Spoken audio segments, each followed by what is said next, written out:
오늘 여러분과 함께 알아볼 지혜는 내 입을 다스리는 법과 다스려야 하는 이유입니다. 옛날부터 사람은 입과 혀를 잘못 다루면 재앙과도 같은 일이 생긴다 하는데 오늘 함께 알아볼 지혜가 여러분께 도움이 되기를 바랍니다.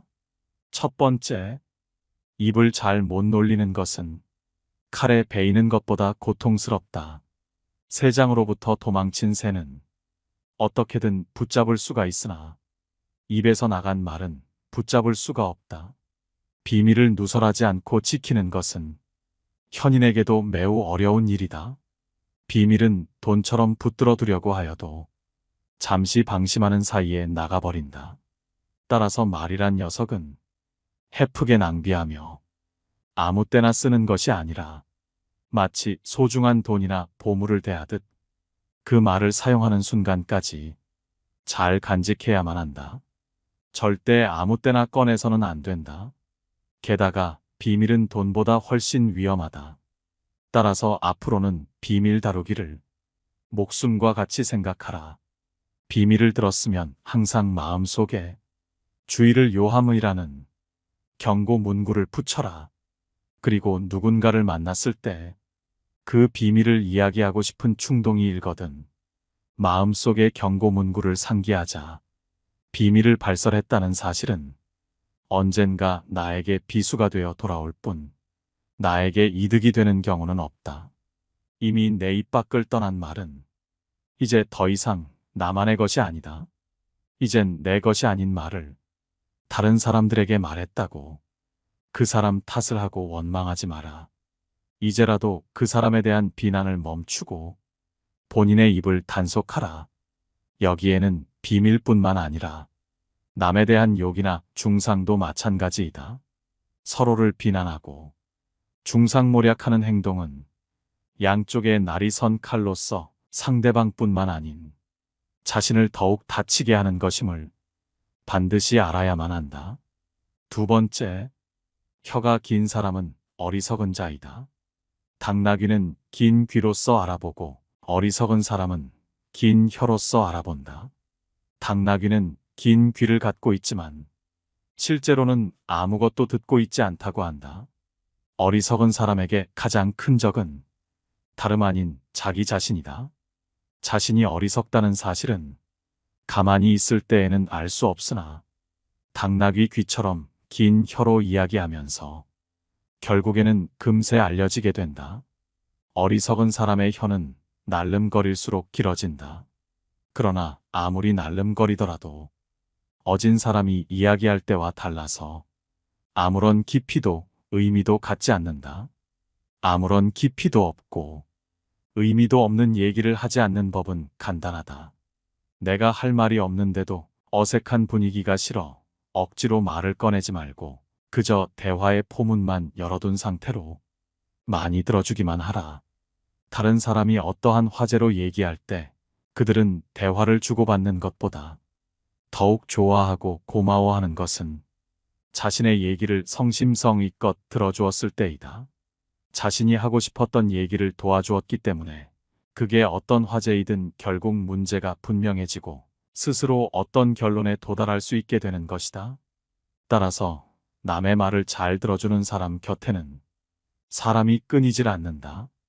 현명한 사람은 말할 것이 있을 때 말하고 어리석은 자들은 그것이 무엇이든 간에 그저 말해야 하기 때문에 말한다는 것을 명심하라.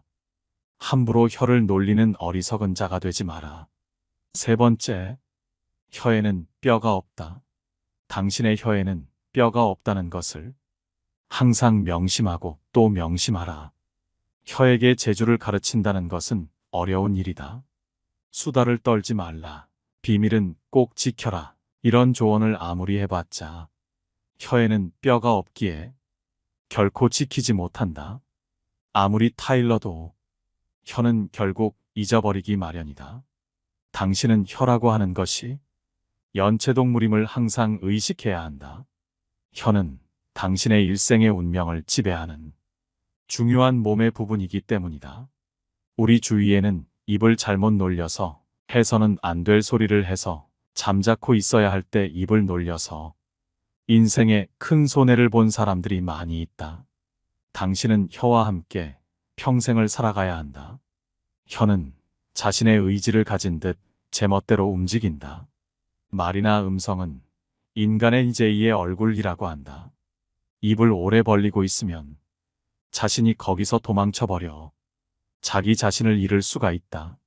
말 한마디 덧붙이는 것은 언제라도 가능한 일이지만 이미 해버린 말을 주워 담는 것은 불가능한 일임을 생각하라. 말이 없음을 경험해봐야 말 많음이 시끄러움을 안다. 네 번째, 뱉기보다 삼키기를 많이 하라. 입보다 귀를 상석에 앉혀라. 인간이 입으로 망한 적은 무수히 많이 있어도 귀로 망한 적은 없다. 이것은 상대방에게 말을 걸지 않는 무뚝뚝한 성격이 되라는 것이 아니다. 여러 속담 중에는 수다를 경계하는 것이 많다. 그러나 그런 속담이 많다고 해서 귀찮게 여기지 말고 그만큼 그것이 중요한 문제라고 생각하여라. 입은 자신을 주장한다. 귀는 다른 사람의 주장을 듣는다. 수다를 경계하라고 강조하더라도 그것은 결코 지나친 것이 아니다. 동물에게 입이 하나, 눈과 귀가 둘인 이유는 주위의 사물을 잘 보고 소리를 잘 들어야만 생존할 수 있기 때문이다. 인간도 마찬가지이다. 위험을 감수하기 싫고 생존력을 키우고 싶다면 뱉기보다는 삼키기를 더하라. 잘 보고 잘 듣는 것이 우리를 지켜주는 힘이 될 것이다. 다섯 번째, 침묵 또한 언어임을 명심하라. 인간이 말을 하는 것은 태어나 얼마 지나지 않으면 곧 배우나 입을 다무는 것을 배우기 위해서는 상당한 시간이 흐르고 시간이 흐르더라도 어지간해서 배우기 힘들다. 지혜를 둘러싸는 담은 침묵이다라는 말은 모두에게 교훈이 되는 이 세상을 살아가는 원칙이다. 자신의 지나간 생을 돌이켜볼 때 입을 잘못 놀리거나 말을 덧붙여 후회한 일은 있어도 침묵하고 있었던 것을 후회한 것은 별로 없을 것이다. 듣는 것은 지혜를, 말하는 것은 후회를 가져오는 경우가 많다. 침묵도 일종의 언어이다. 그리고 그것을 배우면 어휘가 풍부해진다. 많은 어휘를 알더라도 침묵하는 것을 모른다면 그것은 예 또는 아니요, 좋다든가 싫다든가 하는 기본적인 말은 모르는 것과 같다. 여섯 번째, 거짓말을 해야 할 때는 이런 때이다. 사람은 거짓말을 해서는 안 된다. 그러나 진실 중에도 말해서는 안 되는 것이 있다. 차라리 이런 상황에서는 거짓말을 하는 것이 맞다. 거짓말을 하는 것이 나쁘다는 것은 누구나 어렸을 때부터 귀에 못이 박히도록 들어서 잘 알고 있는 사실이다. 그리고 진실은 당당하게 말해야 한다고 배웠다. 그런데 진실 중에서도 말해서는 안 될 것이 있다. 그 하나는 사람을 다치게 하는 불편한 진실이다. 진실에도 거짓말과 같이 사람을 괴롭히는 것이 있다는 것을 알아야 한다. 만일 돈이 없는 사람 앞에서 당신은 비루하군요 라던가 종기를 앓고 있는 사람 앞에서 부스럼 이야기를 해서는 안 된다. 또 남편의 회사가 도산한 부인에게 도산한 회사 이야기를 꺼낼 필요는 없을 것이다. 이런 상황에서 하는 거짓말은 올바른 거짓말이라고 생각한다. 여기서 또 하나 무슨 일이 있어도 이야기하면 안 되는 진실은 비밀이다. 자신의 비밀은 물론이거니와 남의 비밀을 말해서는 안 된다. 진실도 거짓말과 같이 위험한 것이다. 진실도 면도칼처럼 조심스럽게 다루어야 한다. 면도칼을 잘못 다뤄 얼굴을 베이거나 손등에 상처를 입는 경우가 생긴다. 비밀 중에서도 남의 비밀은 발설하는 순간 나의 목숨까지 위협할 수 있는 칼이 되어버린다는 사실을 반드시 명심하라. 다른 사람의 비밀을 말한다는 것은 몸을 데이는 위험한 불꽃이다. 그 불꽃은 자존심이라고 하는 화약고에 폭발을 유발하기 쉽다. 이 폭발은 가끔 사람의 생명까지 무참하게도 빼앗아간다. 비밀을 발설하는 것은 내 목숨을 내놓는 행위이다. 왜냐하면 비밀을 발설하는 것은 상대방으로부터의 신뢰를 단번에 잃어버리므로 인간관계에서의 매장을 의미하고 나를 믿고 비밀을 말해줬던 상대방을 배신하는 행동이기에 무엇보다 원한을 불러일으킬 수 있고 그 사람으로부터 언젠가 생명의 위협까지도 받을 수 있는 것이다. 7번째, 친구에게 다른 친구의 흉을 보지 마라. 당신의 친구는 친구를 가졌고 그 친구도 다른 친구가 있으며 그 친구의 친구도 다른 친구가 있다. 그러므로 당신 친구에게 다른 친구의 이야기하는 것을 조심하라. 같은 말을 되풀이하는 자는 가까운 친구를 잃는다. 그 중에서도 친구의 비밀은 반드시 지켜야 한다. 당신의 입은 금고이다. 금고는 쉽게 자주 열면 안 된다. 입이 금고라면 열릴 때까지 오랜 시간이 걸리는 금고일수록 정교하고 좋은 것이지 않겠는가? 금고가 열린다면 남을 헐뜯는 중상이나 비방이 친구로부터 친구에게 그 입에서 입으로 전해지기 마련이다. 그리고 당신은 조심성 없는 행동으로 인하여 그 사람의 원한을 사게 될 수 있다. 가장 좋은 금고는 결코 열리는 법이 없어야 한다. 금고가 열린다면 그 순간 금고의 신뢰도는 없어져 버리는 것이다. 8번째, 잘못 놀린 입과 혀는 지옥보다 두려운 재앙이다. 따라서 입과 혀를 항상 경계하라. 내가 보지 못하고 직접 듣지 못한 건 결코 말하지 마라. 어진 사람은 자기 눈으로 직접 본 것을 남들에게 이야기하고 어리석은 사람은 자기 눈으로 보지 못하고 귀로만 들은 것을 이야기한다. 귀로 무엇을 들을 것인가, 눈으로 무엇을 볼 것인가는 자기 의지대로 하기 어렵다. 그러나 입은 의지대로 할 수 있다. 찌꺼리기를 잘하는 어리석은 자는 엉뚱한 시간을 가리킴으로 시계와 같고 말없이 가만히 있는 어리석은 자는 고장나서 움직이지 않는 시계와 같다. 둘 중에 후자가 훨씬 낫다는 사실을 알아라. 9번째, 말보다는 행동에 앞서라. 현명한 말은 현명한 행동보다 못하다. 말은 양날의 검 같은 것으로 그 말이 무엇이든지 항상 신중히 생각해 말해야 한다. 말 한마디로 사람 목숨이 왔다 갔다 하고 한 나라가 망하고 태어나는 것을 보아 말 한마디의 영향은 무척이나 크다. 말이 당신의 입안에서 돌고 있을 때 그 말은 당신의 노예이지만 일단 밖으로 튀어나왔을 때에는 반대로 당신이 노예가 되고 말이 당신의 주인이 된다. 선인일지라도 입이 더러운 자는 아름다운 궁전 옆에 무두질하는 곳이 있는 것과 같다. 아무리 화려하고 장엄한 궁전이라도 이 한 가지 결점으로 인해 그 아름다움을 상실한다. 침묵은 어진 사람을 더욱 어질게 하는 것을 명심해야 한다.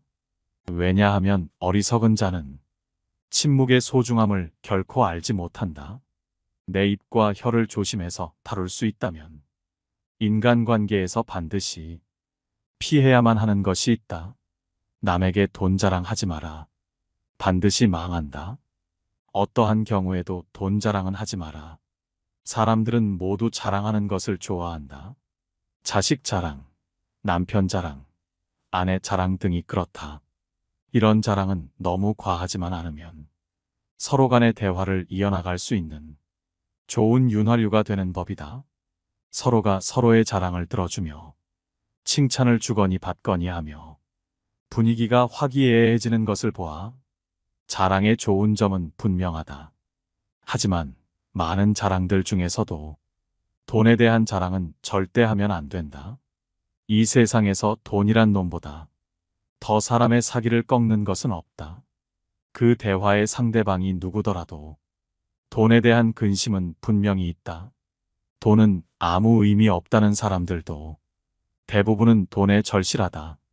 왜냐하면 우리가 갖고 있는 많은 고민 중에 대다수의 고민들은 돈이 있으면 해결되는 문제이기 때문이다. 그러므로 무슨 일이 있더라도 돈 얘기는 절대로 꺼내지 말라. 얘기를 듣는 사람은 기가 죽고 돈을 자랑한 사람은 자칫하면 친구를 잃거나 내 자신의 돈을 잃어버릴 수 있다. 우리가 사는 세상에서 사람을 반드시 상처 입히는 것이 세 개 있다. 번민, 말다툼, 텅 빈 지갑. 그 중에서도 텅 빈 지갑은 가장 크게 사람을 상처 입힌다.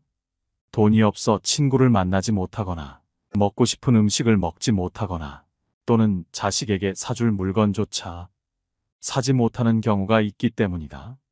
이런 이유 때문인지 돈 때문에 인간관계가 망가지고 내 자신을 망치는 사람들이 있다. 돈 빌려달라는 것을 거절함으로써 친구와 의가 상하거나 돈을 빌려줬는데 받지 못하여서 그 친구를 잃는 경우가 그러하다.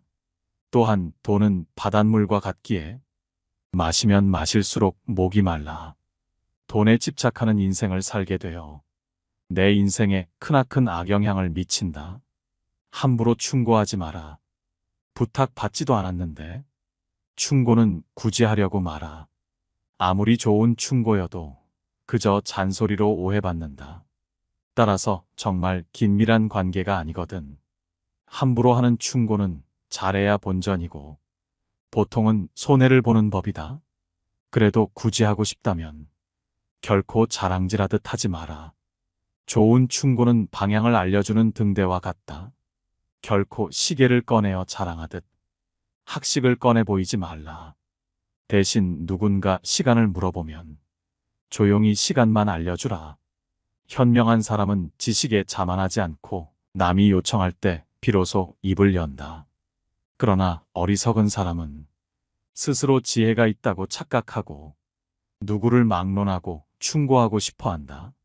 원하는 것을 지나치게 받으면 현명한 사람이나 어리석은 사람이나 모두 파멸해버리는 법이다. 쓸데없이 남 탓하지 마라. 많은 사람들은 남의 탓을 한다. 모든 결과는 내 선택에 의해 벌어짐에도 불구하고 잘한 것은 나의 선택이고 못한 것은 남 때문이라며 일시적인 자신의 기분을 위해 항상 남 탓을 한다. 여기에는 비단 사람만이 아니라 환경을 탓하는 것도 포함된다. 이 말을 명심하라.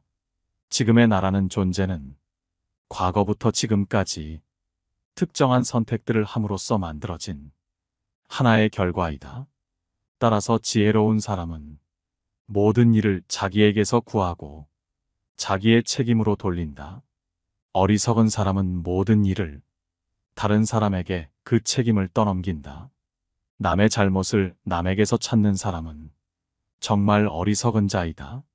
지혜로운 자라면 남 탓하며 책임을 피하는 것이 아니라 자신의 문제점부터 질책해야 한다. 무언가 일이 벌어졌을 때 남 탓하지 말고 무지한 자신의 탓으로 돌리고 반성하며 앞으로 살아갈 날들에 대한 준비를 하라. 반성의 뜻은 되돌아가는 게 아니라 나아가는 거라는 걸 알길 바란다. 남에게 관대하고 나에겐 엄격하라. 반성할 줄 알아라. 아주 많은 사람들이 범하는 잘못 중 하나가 반성에 무지하다는 것이다. 남의 사소한 잘못에는 엄격하게 대하면서 내가 한 잘못에 대해서는 어쩔 수 없었다는 식으로 합리화시키고 정당화하거나 다른 사람의 탓으로 돌린다. 하지만 인간에게 있어서 반성은 또 다른 나의 발전이다. 반성함으로써 내가 했던 실수들을 다시는 되풀이하지 않게 되고 잘못을 했으면 남에게 사과를 함으로써 상대방의 신뢰를 얻을 수 있다. 따라서 반성하지 않는 삶은 살 가치가 없다. 인간인 이상 실수는 누구나 한다. 실수하지 않는 인간은 이 세상에 없다. 어리석은 사람은 물론이고 현명한 사람일지라도 누구나 실수할 수 있는 것이고 그것은 인간으로 태어난 이상 정말 당연한 것이다. 하지만 그 사람이 바른 사람인지 그릇된 사람인지는 바로 여기서 나온다. 인간의 올바른 삶의 가치는 반성의 여부에서 차이가 극명하게 갈린다. 실수는 누구나 할 수 있다. 하지만 같은 일을 반복해서는 안 된다. 반성하는 자는 과거를 통해서 미래를 만들어가지만 반성하지 않는 자는 미래를 좀 먹는다. 우리가 과거를 기억하고 반성해야 하는 이유는 이미 흘러간 시간에 대해 후회를 하기 위함이 아니라 앞으로 살아갈 날들에 대한 준비를 하기 위해서이다. 반성의 뜻은 되돌아가는 게 아니라 나아가는 거라는 걸 알길 바란다. 오늘 알아본 이 지혜들이 우리의 삶에 도움이 됐으면 좋겠습니다. 영상 시청해 주셔서 감사합니다. 깨달음의 광장입니다.